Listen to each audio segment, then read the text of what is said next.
Greetings, Steelers fans. In today's video, I'm bringing you lots of fresh updates, so don't forget to subscribe to our channel. Today, we're diving into a draft evaluation carried out by a highly respected expert regarding the Pittsburgh Steelers and their upcoming picks for the 2025 NFL Draft. It's worth noting that this kind of analysis is usually behind a paywall, but here we're offering it to you entirely for free, because we believe charging for it wouldn't be right.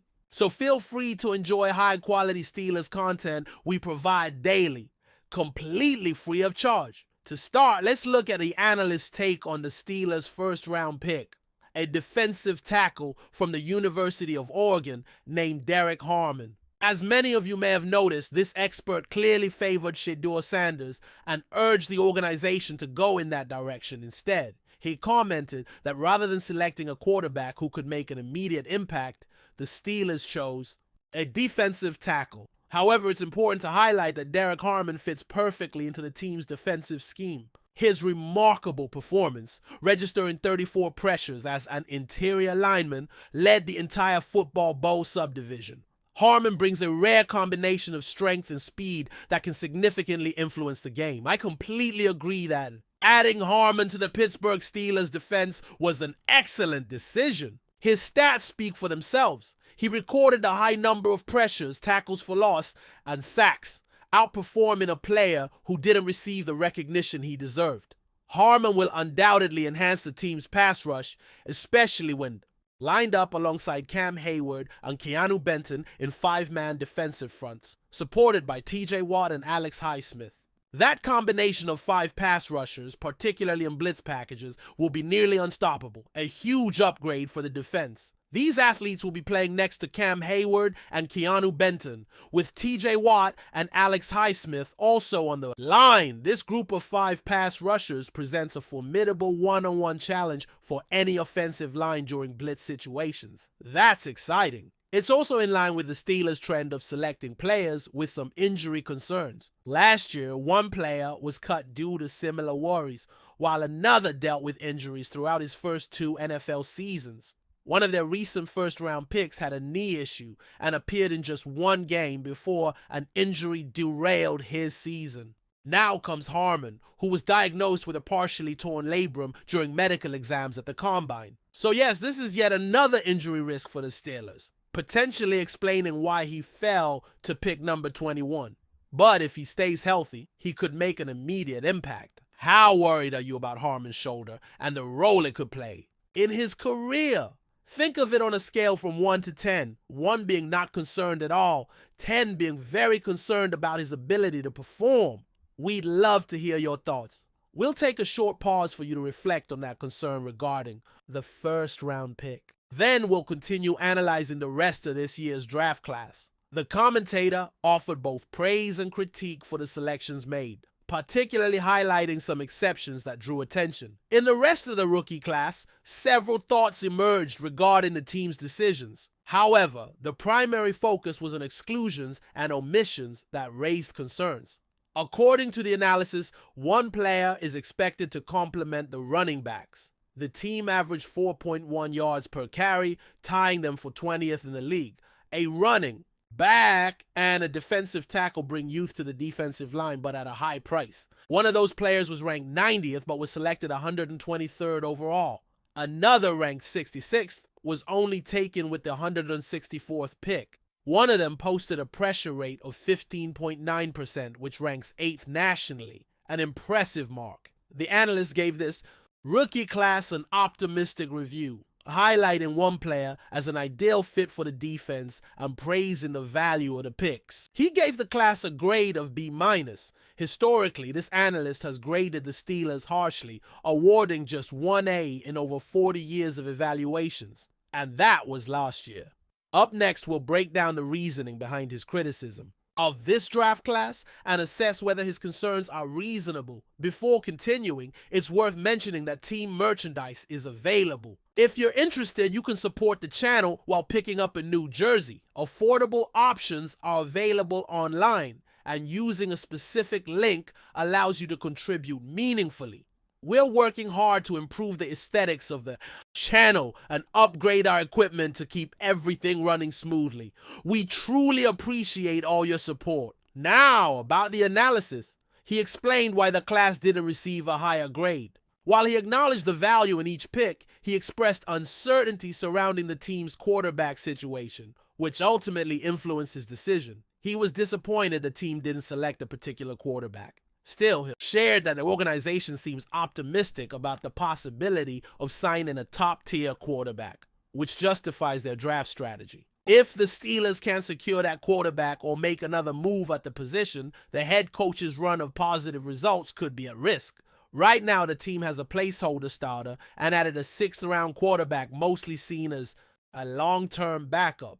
Additionally, the team had no 2nd-round pick due to a previous trade. So the lingering question is, who's going to throw to these new offensive weapons? The draft class's ultimate grade may depend on that answer. 4th. Now the B- stands. But if a premier quarterback is brought in, that grade could easily rise, surrounding him with serious talent. Personally, I believe the alternative plan B is valid. Pittsburgh seems to have a backup plan in case they can't land Rodgers. That seems like a reasonable approach. While some disagree, this is the scenario Pittsburgh finds itself in.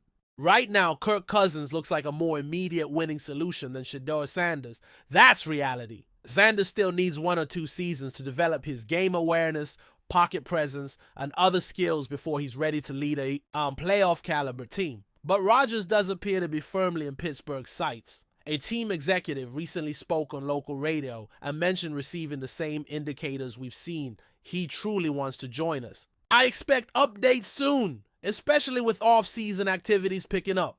If he does sign, we'll gladly welcome him to team events. On the 3rd day of the draft, a coach also addressed the Rodgers situation, saying the team had productive conversations and feels confident in their quarterback plan. While they haven't revealed everything yet, the anticipation is understandable for both the media and fans. We're genuinely excited about what could be coming. If Aaron Rodgers signs with Pittsburgh, possibly this very week, I'm enthusiastic about how this team is shaping up. Looking at the offense with Rodgers at QB, the Steelers have made major investments in the O-line in recent years. One player is finally getting a shot at left tackle, his natural position. Others are highly capable at left guard and center. A young player is on track to emerge as the starting right guard this offseason, which is exciting. Another lineman, if he stays healthy, could blossom into a star. As for the skill positions, the team has 2 primary receivers, a few solid complementary targets, a strong running back duo, and a 3rd back to round out the group. There are other offensive weapons in the mix too, assets that might make the job more appealing for someone like Rodgers. On defense, the roster is stacked. When you bring 5-man pressure, you've got to ask, who's going to block each of these guys one-on-one? The answer is probably no one. This could be the best group of 5 pass rushers in the league. Steelers also have a solid inside linebacker core, including a key new acquisition. There's depth at outside linebacker as well, making for a very capable unit. In the secondary, 2 standout players are leading the group, with one likely starting off-season programs as the top cornerback based on experience. But 2 rookies entering the league will be competing hard for that spot. We'll keep an eye on that battle in the coming weeks, along with other recent additions. Right now, the team is in a phase where there's strong competition across the roster. The new arrivals are clearly looking to secure their places. But before we dive in, don't forget to subscribe to Steelers Nation Central and hit the like button on this video. Your support helps us keep bringing you the latest updates on the Pittsburgh Steelers. And don't forget to share your thoughts on the news in the comments below. In a surprising turn of events that has sent shockwaves through the NFL, Dak Prescott has reportedly signed with the Pittsburgh Steelers, adding a new chapter to his already storied career.